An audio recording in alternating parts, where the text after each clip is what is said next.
লোকসভাত সংবিধানৰ সন্দৰ্ভত হোৱা বিশেষ আলোচনাৰ আজি দ্বিতীয়টো দিন। আজি সদনত এই সন্দৰ্ভত বক্তব্য ৰাখিবৰ কাৰণে ইতিমধ্যে সংসদত উপস্থিত হৈছে প্ৰধানমন্ত্ৰী মোদীয়ে আৰু নিজৰ ভাষণ আৰম্ভ কৰিছে। একেধৰণে বিৰোধী দলপতি ৰাহুল গান্ধীও লোকসভাত সংবিধান সন্দৰ্ভত আজি নিজৰ বক্তব্য ৰাখে। এই মুহূৰ্তত পুনে আমি লোকসভালৈ লৈ গৈছো, য'ত প্ৰধানমন্ত্ৰী নৰেন্দ্ৰ মোদীয়ে নিজৰ বক্তব্য ৰাখিছে সংবিধান সন্দৰ্ভত। आदरणीय सभापति जी, संविधान निर्माता इस बात में बहुत सजग थे। वो ये नहीं मानते थे कि भारत का जन्म 1947 में हुआ है। वो ये नहीं मानते थे कि भारत में लोकतंत्र 1950 से आ रहा है। वे मानते थे यहाँ की महान परंपरा को, महान संस्कृति को, महान विरासत को, हजारों साल की उस यात्रा को, उसके प्रति वो सजग थे। उनको इस बात का पूरा भान था। आदरणीय सभापति जी, भारत का लोकतंत्र, भारत का गणतांत्रिक अतीत बहुत ही समृद्ध रहा है, विश्व के लिए प्रेरक रहा है, और तभी तो भारत आज मदर ऑफ डेमोक्रेसी के रूप में जाना जाता है। हम सिर्फ विशाल लोकतंत्र है इतना नहीं, हम लोकतंत्र की जननी है। आदरणीय सभापति जी, मैं जब ये कह रहा हूं तो मैं 3 महापुरुषों के कोट इस सदन के सामने प्रस्तुत करना चाहता हूं। राजर्षि पुरुषोत्तम दास टंडन जी, मैं संविधान सभा के अंदर हुई चर्चा का उल्लेख कर रहा हूं। उन्होंने कहा था, सदियों के बाद हमारे देश में एक बार फिर ऐसी बैठक बुलाई गई है, यह हमारे मन में अपने गौरवशाली अतीत की याद दिलाती है। जब हम स्वतंत्र हुआ करते थे, जब सभाएं आयोजित की जाती थी जिसमें विद्वान लोग देश के महत्वपूर्ण मामलों पर चर्चा करने के लिए मिला करते थे। दूसरा कोट में पढ़ रहा हूं डॉक्टर राधाकृष्णन जी का। वे भी इस संविधान सभा के सदस्य थे।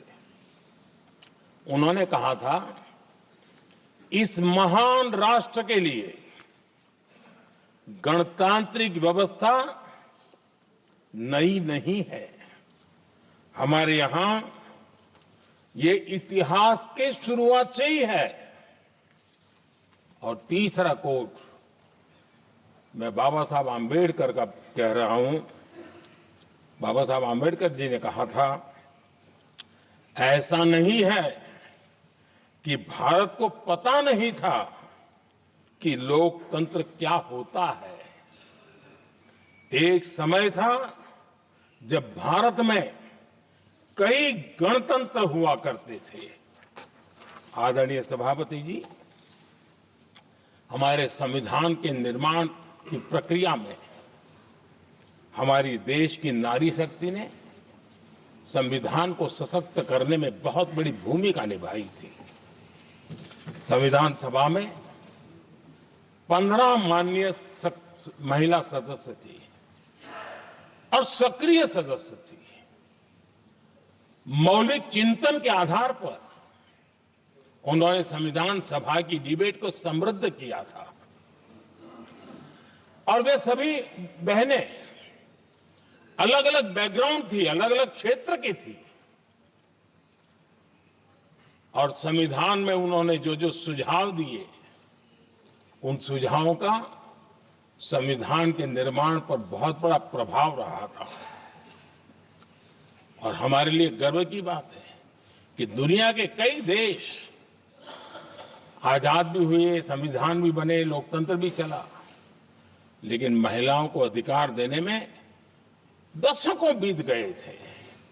लेकिन हमारे यहां शुरुआत से ही महिलाओं को वोट का अधिकार संविधान में दिया गया। आदरणीय सभापति जी, जब G20 समिट हुई, उसी भावना को आगे बढ़ाते हुए, क्योंकि संविधान की भावना को लेकर के हम सब जीने वाले लोग हैं, हमने G20 की अध्यक्षता के दरमियान विश्व के सामने विमेन लेड डेवलपमेंट का विचार रखा और विश्व के अंदर विमेन डेवलपमेंट से अब आगे जाने की जरूरत है और इसलिए हमने विमेन लेड डेवलपमेंट की चर्चा को अंजाम दिया। इतना ही नहीं, हम सभी सांसदों ने मिलकर के एक स्वर से नारी शक्ति बंधन अधिनियम पारित करके हमारी महिला शक्ति को भारतीय लोकतंत्र में उनकी भागीदारी सुनिश्चित करने के लिए हम लोगों ने कदम उठाए। आदरणीय सभापति जी, आज हम देख रहे हैं हर बड़ी योजना के सेंटर में महिलाएं होती है और ये जब संविधान के हम 75 वर्ष मना रहे हैं, ये संयोग है और अच्छा संयोग है कि भारत के राष्ट्रपति के पद पर एक आदिवासी महिला विराजमान। ये हमारे संविधान की भावना की एक अभिव्यक्ति भी है।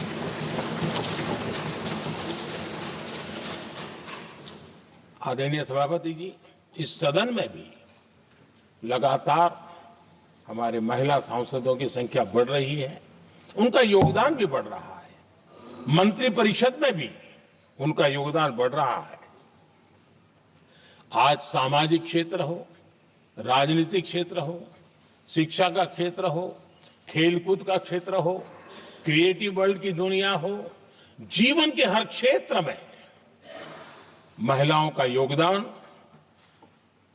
महिलाओं का प्रतिनिधित्व देश के लिए गौरव दिलाने वाला रहा है। विज्ञान के क्षेत्र में, खास करके स्पेस टेक्नोलॉजी में उनके योगदान की सराहना हर हिंदुस्तानी बड़े गर्व के साथ कर रहा है और इन सब के सबसे बड़ी प्रेरणा हमारा संविधान है। आदरणीय सभापति जी, अब हमारा देश बहुत तेज गति से विकास कर रहा है। भारत बहुत ही जल्द विश्व की तीसरी बड़ी आर्थिक शक्ति बनने की दिशा में बहुत मजबूत कदम रख रहा है। और इतना ही नहीं, ये 140 करोड़ देशवासियों का संकल्प है कि जब हम आजादी की शताब्दी मनाएंगे, हम इस देश को विकसित भारत बना करके रहेंगे। ये हर भारतीय का संकल्प है, ये हर भारतीय का सपना है। लेकिन इस संकल्प से सिद्धि के लिए सबसे बड़ी आवश्यकता है, वो है भारत की एकता। हमारा संविधान भी भारत की एकता का आधार है। हमारे संविधान के निर्माण कार्य में इस देश के बड़े बड़े दिग्गज थे, स्वतंत्रता सेनानी थे, साहित्यकार थे, विवेचक थे, सामाजिक कार्यकर्ता थे, शिक्षाविद थे, कई फील्ड के प्रोफेशनल्स थे, मजदूर नेता थे, किसान नेता थे, समाज के हर वर्ग का प्रतिनिधित्व था और सबके सब भारत की एकता के प्रति बहुत ही संवेदनशील थे। जीवन के भिन्न भिन्न क्षेत्र से आए हुए देश के अलग अलग भूभाग से आए हुए सभी लोग इस बात के प्रति सजग थे और बाबा साहब अम्बेडकर जी ने चेताया था। मैं बाबा साहब का कोट पढ़ रहा हूं। बाबा साहब अम्बेडकर ने कहा था, समस्या ये है कि देश में जो विविधता से भरा जनमानस है उसे किस तरह एक मत किया जाए, कैसे देश के लोगों को एक दूसरे के साथ होकर निर्णय लेने के लिए प्रेरित किया जाए।